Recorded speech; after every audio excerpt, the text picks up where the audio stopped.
Have you ever wondered why some plants thrive in leca while others just struggle to survive?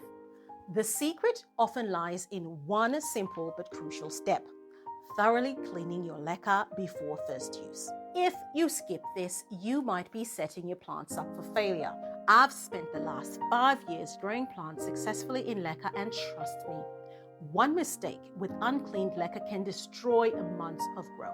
But it's not just about rinsing off the dust. Today, I'm going to dive deep into showing you how leca straight out of the bag is filled with debris from the manufacturing process, and who knows, this might affect nutrient absorption and potentially damage your plants. Today, I'm sharing not just what I've learned through years of experience, but also the tried and true methods from the leca addict Eve, whose comprehensive blog post I'm replicating today.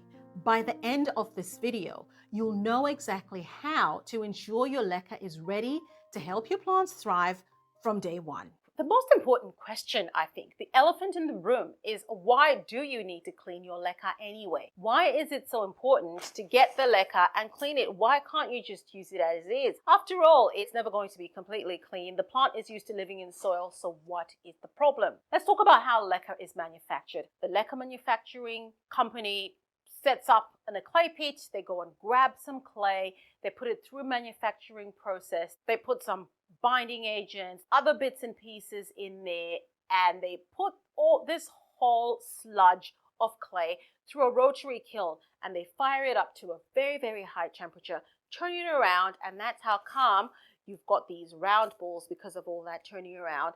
And once it's done doing all the turning around and creating the little round balls, it's very, very hot. They douse it down with some water and whatever else is in that water, we don't know. And then they pack it up, and that's the leca that you get. So in essence, you've got all sorts of things in this leca. We don't know what it is. When you're putting your plant in semi-hydroponic, you're working with a very specific amount of things. So you've got your nutrient solution that's been highly calibrated to deliver a certain amount of nutrients in a certain pH in a certain environment.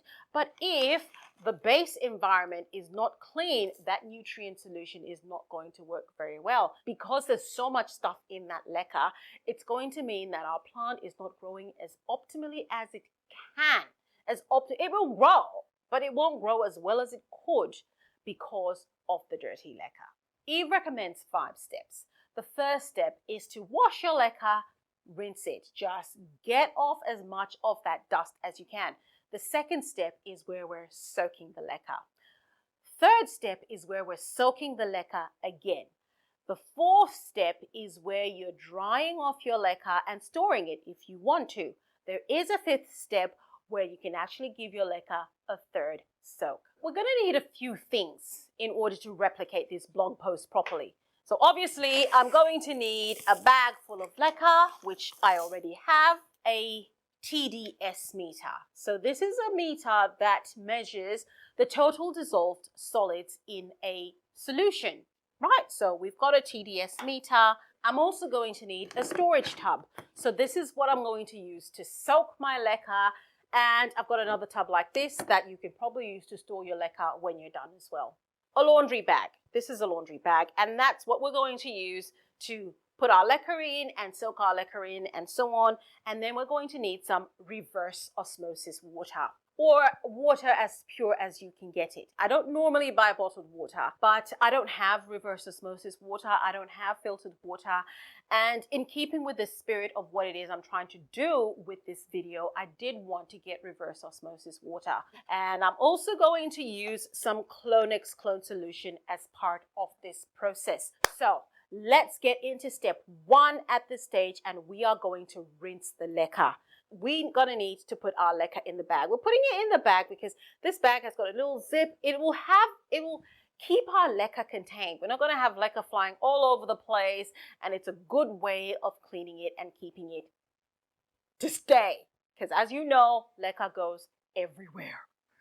This is my bag of leca. I'm just going to get it and put it in my laundry bag.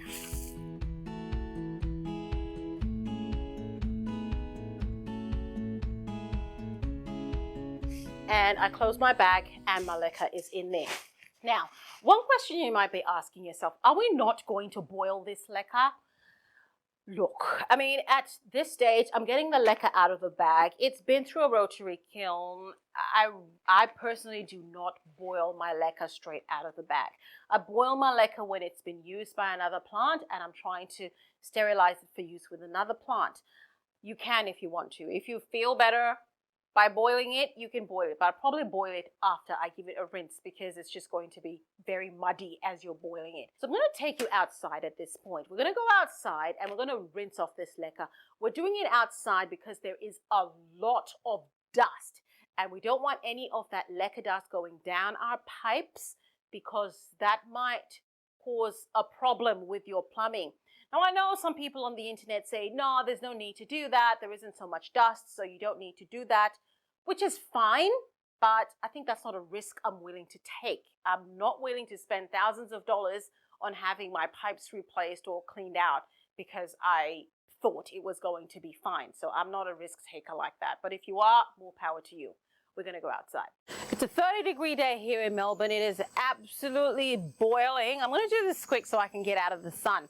I want to show you this little thing here. So this is a little bucket that I've made and it's got these perforations on the sides. But what I've done is I've taken my soldering iron and I've made all these holes right at the bottom. And that's just so that when I've got heaps of leca in there, I can wash a lot of leca and all that water is seeping out at the bottom. So that works really, really well. So for those of you who are wanting to wash a lot of leca at one time, that might be a way to go. Okay, let's get washing our leca. As I start to wash this leca, take a look at what the water that's collecting in this plate is going to look like.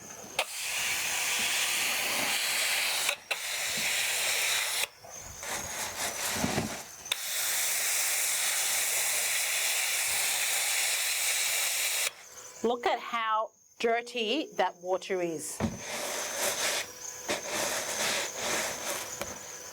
It is absolutely filthy.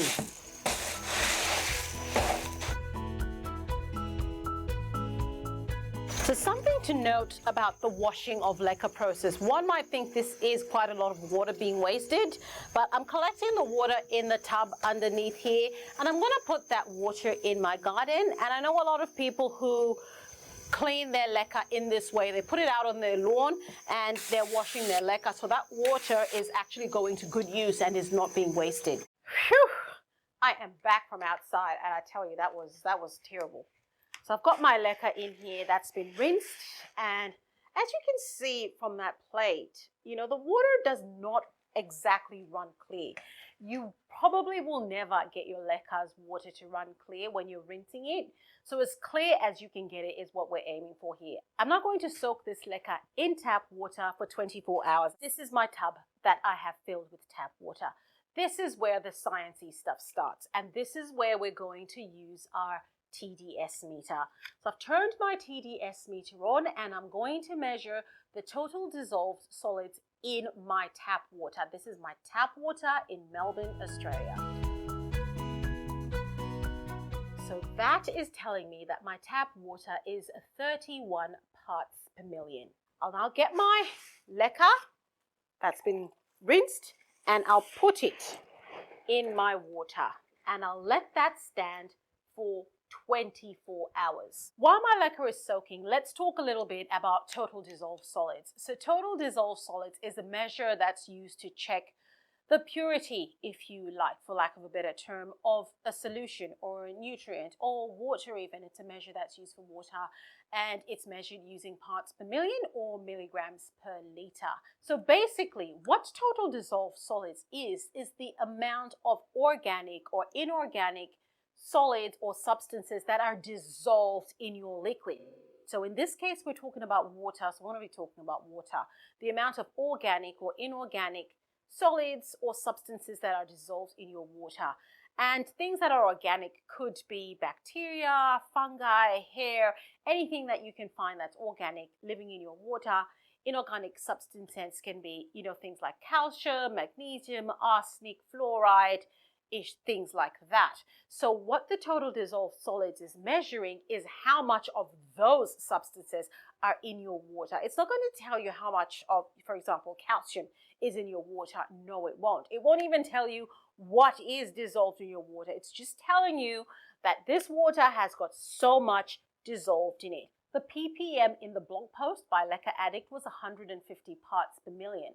My ppm is 31, and that's because the water in Australia in general, the water in Melbourne is very, very good water. We're really lucky here, which is why when I'm mixing my nutrients for my plants in Leca living in semi-hydro, I don't ever have to increase the pH or decrease the pH by using the pH up or the pH down, because the pH is stable and the pH is exactly where I need it to be, because our water is that fantastic. So tomorrow, when I come back 24 hours later after this leca has been soaking, I'm going to measure the ppm of the water that the leca is sitting in. And I can tell you right now that that water is going to have a higher ppm because all the substances that are in the leca are going to move out of the leca and are going to go into my water, going to dissolve into my water, and that will raise the total dissolved solids in my water, and the ppm will be higher than 31. I look forward to showing you what that's going to do tomorrow. It's been 24 hours since I put my leca in for its first soak. That's my leca in there. It's still in that laundry bag. And the water is looking pretty good. It's looking very clear. I'm not sure if you can see that there. I'm going to test the TDS of the water that the leca's been soaking in for the last 24 hours. And as we discussed yesterday, I expect that the TDS of this water is going to be a lot higher than the 31 that it was before. So my meter's on and I'm going to dip it in now. Oh, wow. Wow. Okay, that stopped now, and that has stopped at 361. 361. Yesterday, water straight from the tap before I put my leca in was 31 parts per million, or ppm, and it's now at 361. So what that means is all the crud and all the substances that were inside my leca have now seeped outside the leca and have gone into the water, are dissolved in the water, and that's why my water is now at 361. So that just goes to show that there's a lot of stuff that's in your leca that you might not know about, that you won't see with the naked eye, but is in there, and you really want to get that stuff out. And just a single soak will actually drive quite a lot of those substances out of your leca and into your water. Let me see if I can show you that water again. That's what that water looks like. It's pretty clear. I think I did a pretty good job of washing that leca initially, but of course we're still at 361 ppm. We want it to be a bit lower. I'm now going to tip out this water and put fresh tap water and have this leca soak for another 24 hours. That's going to be soak number 2. And when we come back, that ppm, that TDS, the total dissolved solids, that number of 361 is going to change again. Let's see what's going to happen. I'll see you again in 24 hours. Hello, it's 24 hours since we put our leca in to soak for the second soak in tap water. I've got my TDS meter ready to go, and we're going to find out what's happening in this tub. And that says 171. Which is a lot lower than what it was yesterday after its first soak. So again, this is telling you that our leca is getting cleaner because all the crud that was inside the leca is now in our water, which is at a much lower ppm before we soak the leca. So that is really good news. At this stage, this leca is good to use. If you've got some plants that you want to put up in leca, this leca is absolutely just fine. However, there is a third soak. You can soak your leca 3 times. And the reason why you'd want to do this is probably you've got some very special plants like Monstera albos, plants like that, and you're really nervous about moving them to leca, and you just want to make sure that everything is going to go as smoothly as you can. Giving your leca a third soak is very much a good idea, because there still is some crud in that leca. We're never going to get it completely clean, but we can get it as clean as we can. And giving it that third soak is just going to give that crud the extra nudge that it needs to exit our leca and leave it cleaner. Now, what's special about this third soak though is that we're soaking our leca in reverse osmosis water or filtered water. I've got a glass here. This is my reverse osmosis water. I want to test the ppm of this water because we want to know where we're starting. So in theory, this water is supposed to have a 0 ppm. In theory. I've got my TDS meter there at 0. It's ready to go, and I plonk that in my glass, and I'll turn it around so I can see what's happening. Okay, that stopped flashing, and that's telling me that's a ppm of 3, which, you know, is okay because technically, I mean, my glass may have not been the cleanest. Who knows? Maybe there's something on the meter. I don't know. But a ppm of 3, I can live with. I'm happy with that. And I think that's as pure as you can get for reverse osmosis water testing in home. So what I'm going to do now is take my bucket, get rid of the water that's in here. Get rid of that. That's my leca in my tub, washed out, and there is no water in there. I'm now going to fill this tub with my reverse osmosis water.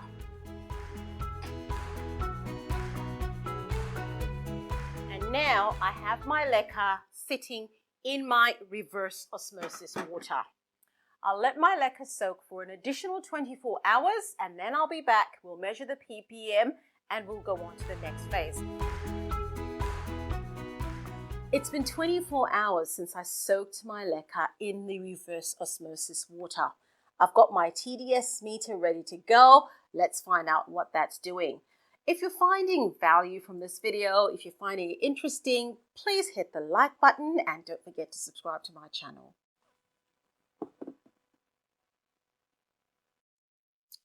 That is 166 parts per million. So we started at parts per million reading of 3 with the reverse osmosis water, and that's gone to 166. And what that's telling me is that a lot of the dissolved solids that were in that leca have now seeped into the reverse osmosis water. And in doing that, it's trying to create an equal state between what's in the leca and what's in the water. There was still a lot of crud in my leca. Invariably, it really does consolidate the argument for soaking your leca as many times as you can. And at this stage, I mean, you could keep soaking until kingdom come, but I think my leca is good enough to use for my high price plants. But there is one extra step. And this one extra step includes taking it out of that water and putting a rooting agent solution in that. So that's where I get to use my Clonix Clone solution or my special sauce. I'm going to pour it in here and let my leca soak in that. And Eve recommends using whatever, you know, CalMag, anything to sort of displace all the total dissolved solids that are in the leca with the good solids from our nutrient. And what that does is it primes that leca, so when you put your plant in there, there's nothing but good stuff to get your plant going. So I soak my leca in Clonix Clone solution for anything from 24 hours to 3, 4, 5, 6 days, whatever, until I need to use it. And I know that that leca is the best that I can get it to be. With this video, I am not saying this is the only way to treat your leca straight out of a bag. I think it's a good way to treat your leca straight out of the bag. There's no harm in soaking more times than fewer times, but I think the take-home message here is you definitely need to soak your leca for a slightly extended period of time.